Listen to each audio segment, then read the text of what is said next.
ఈ కుర్రగాళ్ళు ఎవరు అని అడిగారు. వీడు గోవింద్ వాడు సీను అది ఎక్సెట్రా అది ఇది అని చెప్పి ఎవరు ఫ్రెండ్స్ అండి. నెక్స్ట్ వీళ్ళు ఎంత చూసారు. నెక్స్ట్ మళ్ళీ తీశారు. వీడెవడు? ఆడే. ఫ్రెండ్ అంటే ముఖం మారింది. ఫ్రెండ్ అంటే ఫ్రెండ్ అండి. తిన్నంగా చెప్పు. ఫ్రెండ్ అంటే మా అమ్మ మీద కొట్టండి ఫ్రెండ్ అడిగాడు. ఆడవాళ్ళందరూ చచ్చారని మగోళ్ళు ఫ్రెండ్స్ అడిగాడు. మగోళ్ళందరూ చచ్చారని ఆడవాళ్ళు ఫ్రెండ్స్ అని గోవింద్ గారు.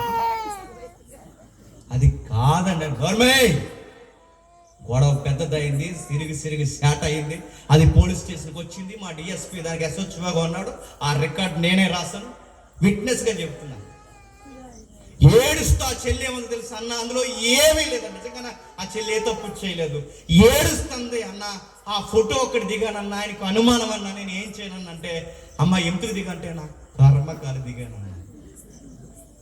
నేను ఎందుకు దిగాను నాకు తెలియదు అంటే, నేను సరదాగా ఫ్రెండ్ అన్నాను. ఎంత చెప్పిన వెంటలేదంటే, నేను మళ్ళీ చెప్తున్నాను, ఒక్కసారి అనుమానం స్టార్ట్ అయిందో నువ్వు దేవుడిని తీసుకొచ్చి సంజయ్ ఇచ్చినాడు అనుమానంతో.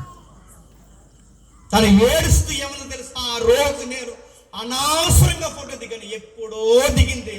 ఇప్పుడు ఆ ఒక్క ఫోటో తన కాపురంలో కొంపటెట్టింది. నేను ఎందుకు ఈ మాట చెప్తున్నాను తెలుసా?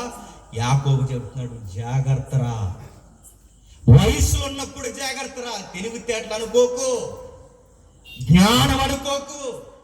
ఎవరు అడగలేరు, నాకు బలం ఉంది, నాకు వయసు ఉంది, మా అమ్మ నాన్నకి వయసు అయిపోయింది, నన్ను ఎవరు ఏమనలేరు అనుకోకు.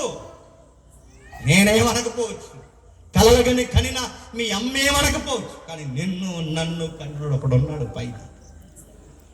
ఆయన తోకాలేయడం స్టార్ట్ చేస్తాడు. గుర్తుపెట్టు. ఇప్పుడు చేసిన పనులు ఇప్పుడుతో పోతాయి అనుకుంటున్నావా?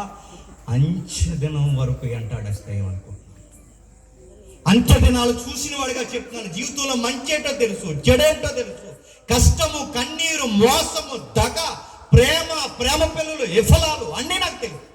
అన్నతో గొడవలు, సహోదరులతో గొడవలు, మామతో గొడవ, అన్ని దెబ్బలు తినే చెప్తున్నాను. దేవుడు లేకపోతే జీవితంలో భయము, భక్తి జీవితంలో లేకపోతే ఈ రోజు చేసిన పనులు ఉరుతాడెంటాడేసినట్టు ఎంటాడేస్తాయరా రూపేని. కానీ చెబుతుంటే అర్థం అవుతుంది. మా నాన్న ఏమనలేడు, మంచం పట్టేశాడు, ఇంక మా నాన్న ఏమనలేడు అనుకున్నా. నేనేమన్ను, కొన్ని గంటల్లో నేను చచ్చిపోతాను. జీవితం